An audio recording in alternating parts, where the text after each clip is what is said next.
the plate. And when he eating the pork, he licking his finger. He detests what he has to eat. And he'll eat the pork for the minimum time possible. And as soon as he could get out of the pork and get food to eat, he out of that. That is the way to apply the doctrine of necessity. Yes? What I like to comment on is this, that the doctrine that is being preached here today concerning money and necessity. Something you already said about the Islamic followers to be awakened. It's something that must be put into practice by all, or be preached by all. Some of the lines seems hard as you put it over today. And you make known that some of the scholars in this sect seem to be in line with some of the things that is not fair, in my simple word. I recommend that such plain teaching and truthful teaching should be invoked in the hearts. Because while we have to use money, we shouldn't allow it to be a deception in our travels to the paradise that we are going to. And I appraise the frankness of the teaching of being fair or honest one to another as we go along life, because, as you said, most time dishonesty invoke an evil to repay it sometime or the other. If I should have a car, as you said, that a fuse going by and a fella ripped me off, if it's $2,000, people at some time or the other wait for the opportunity for the individual only to walk on the edge. So such things help people to travel with evil, and evil breeds evil.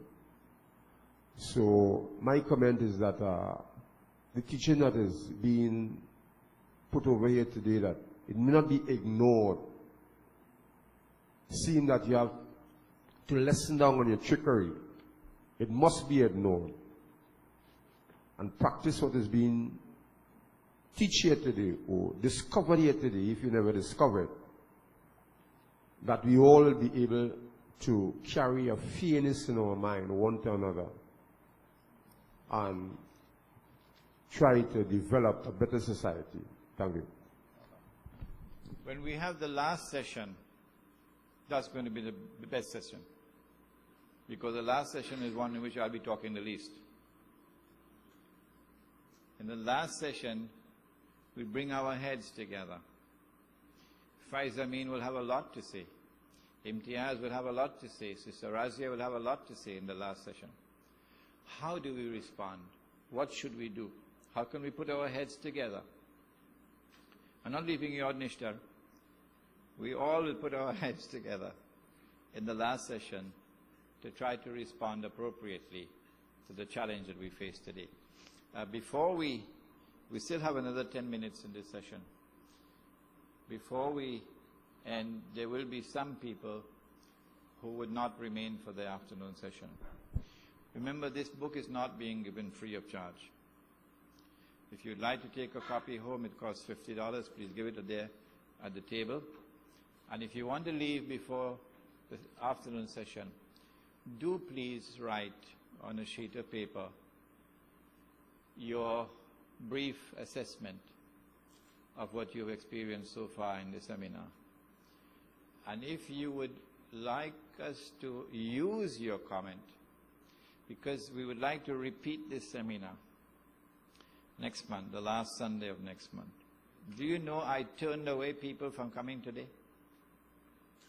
Because my list already had about 120 something. How many people do we have present here? About 60, 70?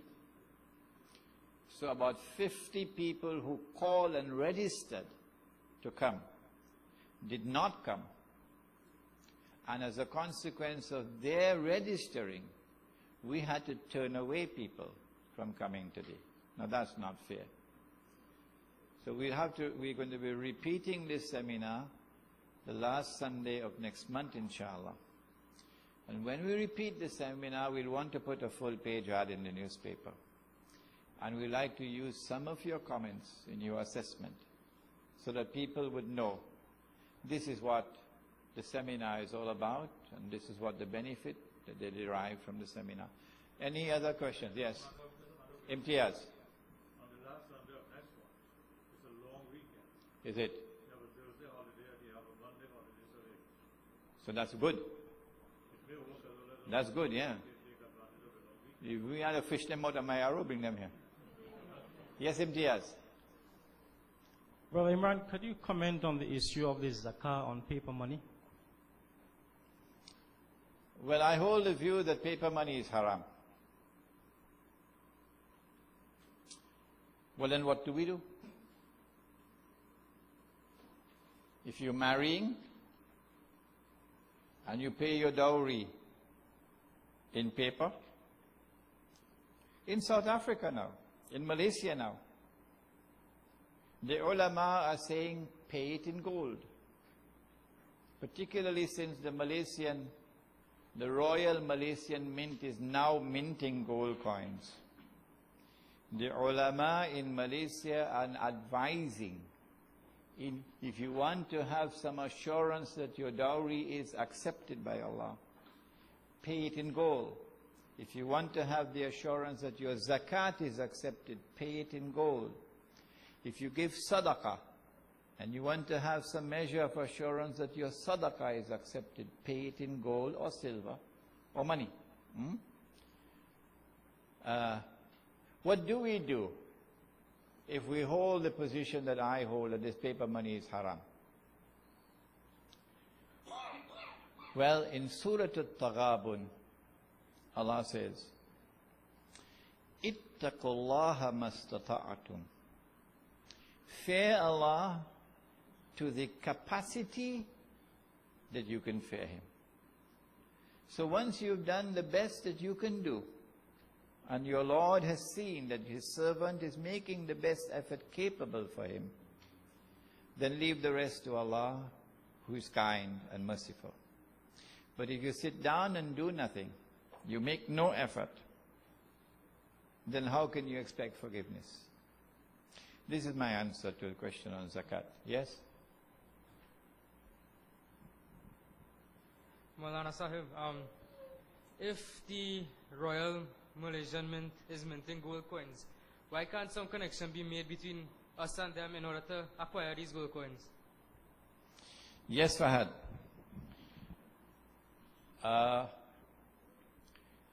The Royal Malaysian Mint, the man who is the owner of the mint, mashallah, he likes me, he invited me to the mint. He took me around himself, he showed me the operations of the mint. And he wants me to be associated with the work of the mint when I go back to Malaysia. They had the formal launch of their gold dinar 2 years ago.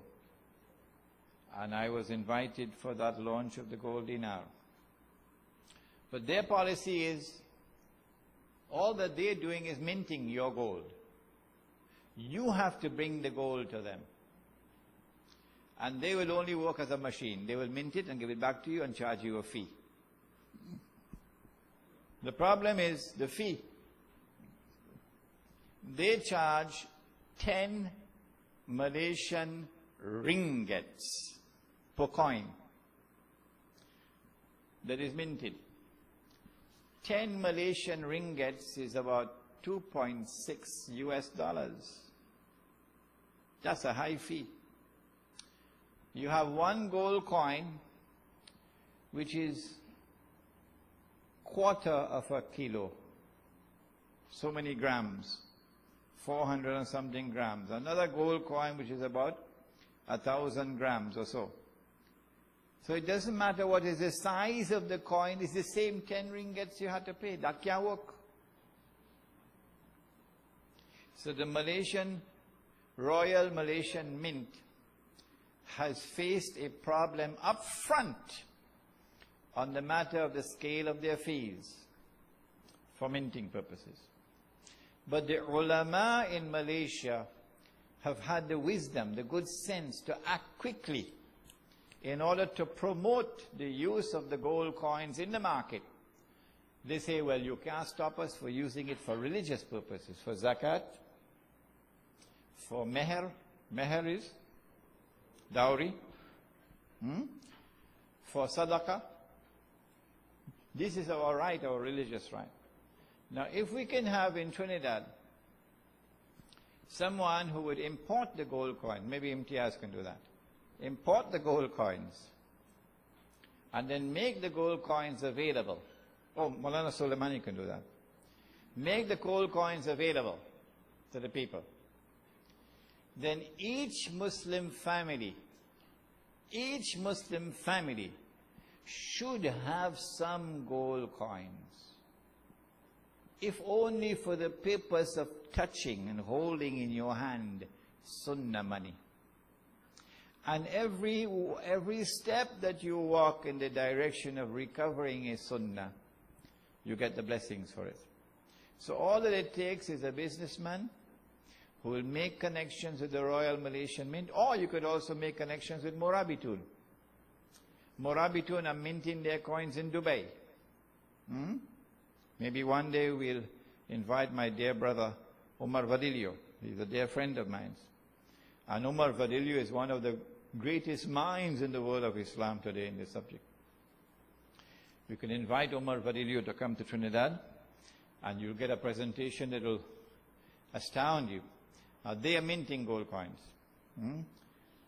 And you can make it available to the market. I have a few. I forgot to bring it with me today, so I could have showed it to you. Yes? Yeah, I just have one question. We seem to be saying the answer is gold coins or gold. If it is that we take the view that all the gold is owned by the Jews, because through the auspices of the Bank of England and through the Federal Reserve and whatever else they've set up, and they have all the gold, and therefore, and I would imagine that they also control probably the fields from which you get gold in terms of that, then it stands to reason that they control the value of what gold is. So therefore, us going to gold to be the answer when it is in fact all basically in the hands of the people, the very same people we're trying to get out of bondage from, seems illogical. I think what you need to do is really to go to some unit of currency for which they have really no answer to in terms of that. All right, we already have an answer given to that.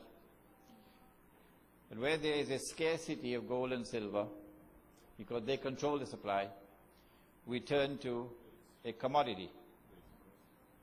A question here is, wheat and barley also deteriorate, like animals fall ill.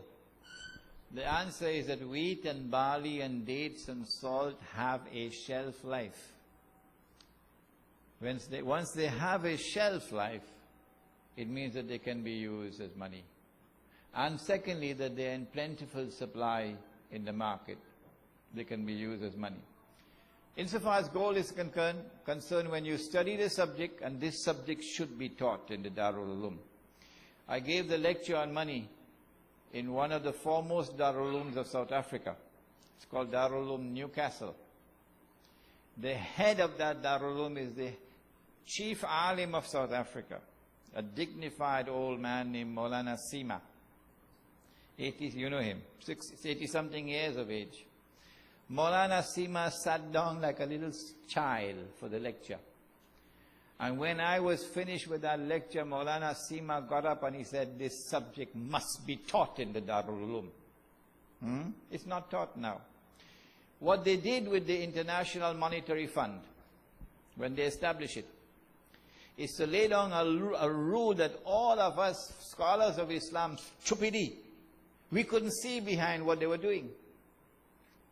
We could have warned our people, but we didn't see it. They said that you have to inform the bank how much gold you have.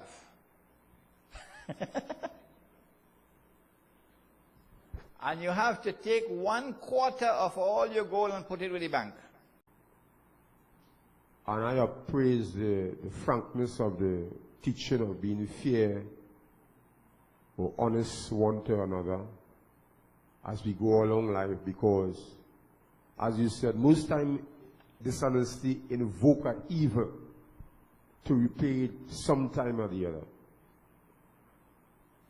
If I should have a car, as you said, that a fuse going by and a fella ripped me off, if you say $2,000, people at some time or the other wait for the opportunity for the individual only to walk on the edge. So such things help people to travel with evil, and evil breeds evil.